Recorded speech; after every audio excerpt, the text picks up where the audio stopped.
எதிர்க்கட்சி தலைவர் பழனிசாமி அவர்கள் தங்கிட்ட ஆட்சி அதிகாரம் இருந்தப்போ எதையும் செய்யாம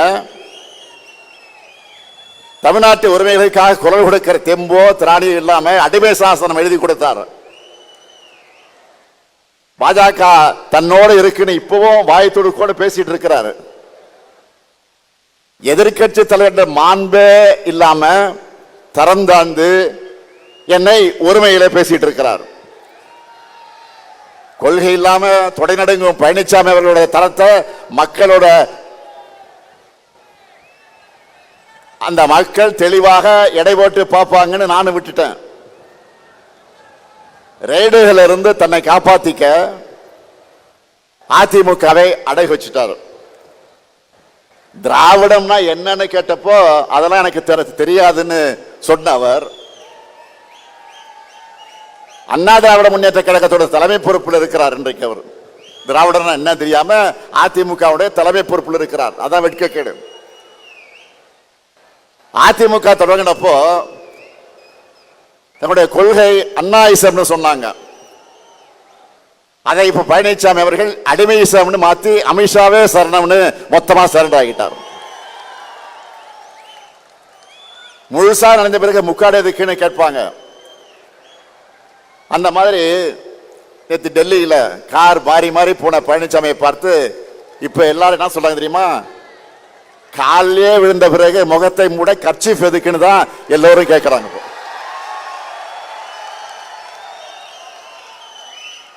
இதுல அவருடைய திறந்தாழ்ந்த பேச்சுக்கெல்லாம் நான் பதில் சொல்லணுமா? தேவையில்லைதான். ஆனா மக்களாட்சியில மக்களுக்கு மதிப்பளிச்சு பதிலளிக்க வேண்டிய பொறுப்பு கடமையும் நமக்கு இருக்கு. அதை வெறும் சொல்லால அல்ல, செயல்களாலும் திட்டங்களாலும் பதில் சொல்லிட்டு இருக்கிறோம். நான் உள்துறை அமைச்சரை சந்திக்கிறேன் என்று எல்லா ஊடக நண்பர்களுக்கும் தெரிவித்துட்டேன், பத்திரிகையிலும் தெரிவித்துட்டேன். அதையும் நீங்கள் வெளிப்படுத்தினீங்க. 16ஆம் தேதி இரவு மாண்புமிகு உள்துறை அமைச்சர் அமித்ஷா அவர்களை சந்திப்பதாக நான் சொன்ன செய்தி எல்லாம் வெளியிடப்பட்டது. அதன் அடிப்படையில் இரவு அவரை நான் சந்திக்க சென்றேன். என்னோடு கட்சியுடைய மூத்த தலைமை கழக நிர்வாகிகள், எங்களுடைய மாநில உறுப்பினர்கள் எல்லாம் சென்று அவர்களை சந்தித்து விட்டு வந்தேன். காலம் நேரம் அதிகமான காரணத்தினால அப்பொழுது எங்கோடு இருந்தவர்கள் எல்லாம் 10 மணிக்கு நீங்கள் செல்லுங்கள், நான் பேசிவிட்டு வருகிறேன் என்று சொன்ன பிறகு அவர்களெல்லாம் சென்றார்கள். நான் காலையில் மரியாதைக்குரிய மாண்புமிகு இந்திய நாட்டுடைய குடியரசு துணை தலைவர் அவர்களை நேரடியாக ஒரு இல்லத்தில் சந்தித்து அவருக்கு வாழ்த்து கூறினோம். நானும் என்னோடு எங்களுடைய கட்சி மூத்த நிர்வாகிகள், மாநில உறுப்பினர்களெல்லாம் சென்று அவர்களுக்கு வாழ்த்து தெரிவித்தோம். அப்பொழுதும் நான் அரசாங்க காரில் தான் பயணம் செய்தேன்.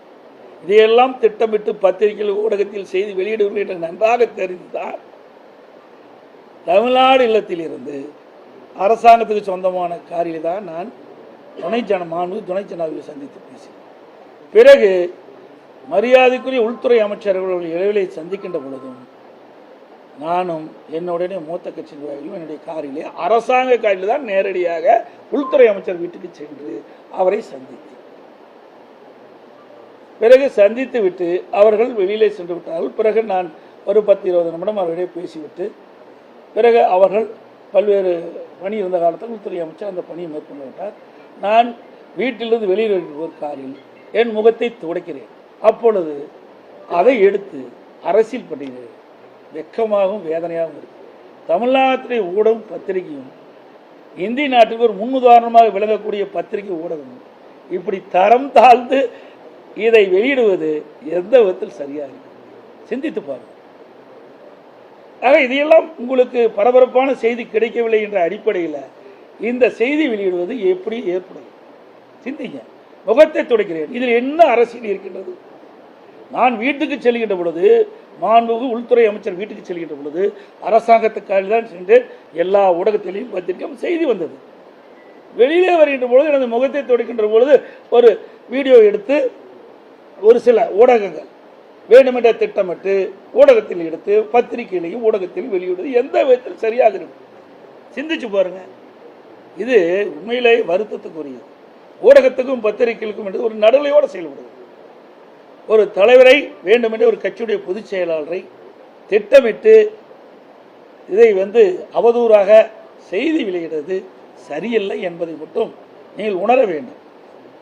இன்றைக்கு பத்திரிகையும் ஊடகமும் நாட்டு மக்களுக்கு செய்தியை கொண்டு போய் சேர்க்கக்கூடியவர்கள். இன்னும் சொல்ல போனால் நான் சொல்லக்கூடாது, வருத்தத்தோடு சொல்கிறேன், இனிமேல் ரெஸ்ட் ரூம் போனால் கூட உங்களுக்கு சொல்லிட்டு தான் போகணும்.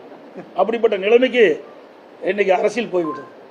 இனிமேல் நான் பொதுச் செயலாளர் ரெஸ்ட் ரூமுக்கு போனால் பத்திரிகையில் உடனே இந்த ரெஸ்ட் ரூமுக்கு போகிறேன்னு சொல்லிட்டு போக வேண்டிய நிலைமைக்கு இன்றைக்கு ஒரு சூழ்நிலை ஏற்பட்டுள்ளது. அச்சத்தின் அடிப்படையில் சொல்கிறேன்.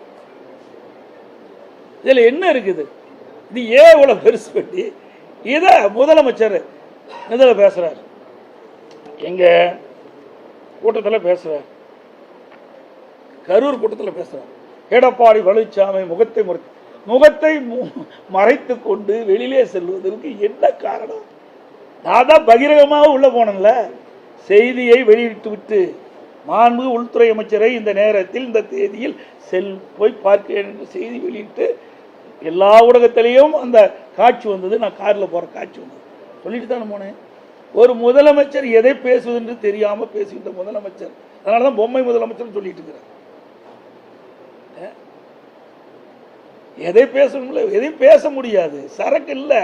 எங்கள் மீது எந்த குற்றச்சாட்டும் சொல்வதற்கு அவரிடத்தில் எந்த ஒரு ஆதாரமும் இல்லை. நாங்கள் அப்படி நடக்கவும் இல்லை. எங்களுடைய ஆட்சியில் சிறப்பான ஆட்சி கொடுத்தார்.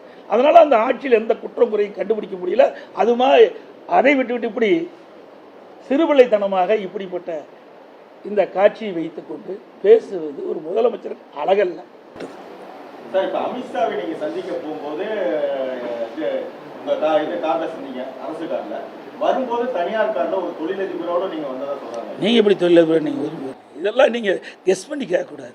அதாவது ஒருவர் போகிறது வர்றது இதையெல்லாம் நீங்கள் இங்கிருந்து போகிறீங்க, நீங்கள் யாரோட போகணுன்னு கேட்டேன்னா இங்கே வர்றது தான் பார்க்கணும். உள்துறை அமைச்சரை சந்திப்பதை மட்டும்தான் நீங்கள் கேட்கணும். அதுக்கு பிறகு அவள் கால நேரம் ஆகின்ற பொழுது இருக்கின்றவர்கள் சாப்பாட்டுக்கு போகணும், அவங்களுக்கு ஏற்பாடு பண்ணியிருக்கிறாங்க, அவர்கள் போய் நீங்கள் போய் சாப்பிடுங்க, நேரம் ஆகுது. அவர் சில டிஸ்கஷன் இருந்தார், அதை முடித்த பிறகு என்னை அழைத்து பேசுவதாக சொன்னார். அதனால் நீங்கள் நேரம் எந்த நேரம் முடியும்னு தெரியாது, அதனால் நீங்கள் வீட்டுக்கு போகணும். நான் கார் இல்லை, நான் இவரில் போய் பல கார் என்கிட்ட கிடையாது, நாங்கள் தான் அரசாங்கம், அதுதான் ஏற்கனவே நீங்கள் தான் தெரியுமே, இந்த காரில் மாதிரி போனாங்க. அந்த கார் இல்லாத காரணம் கிடைக்கிற காரில் போக வேண்டியதுதான். நான் அவர்கள் மாதிரி பெரிய தொழிலதிபர் கிடையாது, அவர்கள் மாதிரி ட்ரெஸ்ட்டில் பல கோடி பல்லாயிரக்கணக்கான கோடி எனக்கு கிடையாது. அதனால் அதனால தான் நீங்கள் இதெல்லாம் செய்யுன்னு சொல்லி தான் அரசாங்க காரில் எடுத்துகிட்டு போனேன், புரியுதுங்களா? அதுக்கும் ஒரு குற்றச்சாட்டை கண்டுபிடிச்சி செய்யணும்னா ஒன்றுமே செய்ய முடியாது. ஆனால் ஒருத்தர் போகிறாங்க, கிடைக்கிற காரில் நம்ம போகிறோம், அதுதான் பார்க்கணும். இந்த காரில் போனியா, அந்த காரில் போனேன், இவரோட போனேன், இதெல்லாம் என்ன கேள்வி? அப்படிதான் ஸ்டாலின் கேள்வி கேட்குறீங்களா? வெளிநாட்டில் போனார்ல, எவ்வளோ வெளிநாட்டில் போனார், என்னென்னலாம் பண்ணார், எதையாவது ஒரு தொலைக்காட்சியில் ஒரு பத்திரிகையில் வெளியில் வந்ததா? சிந்திச்சு பாருங்கள். ஒரு விவசாயி ஒரு கட்சிக்கு பொதுச் செயலாளரோ ஒரு நாட்டுக்கு முதலமைச்சரோ வந்தால் எவ்வளோ இன்னல்களை பிரச்சனையை சந்திப்போம் என்பதுக்கு நானே உதாரணம்.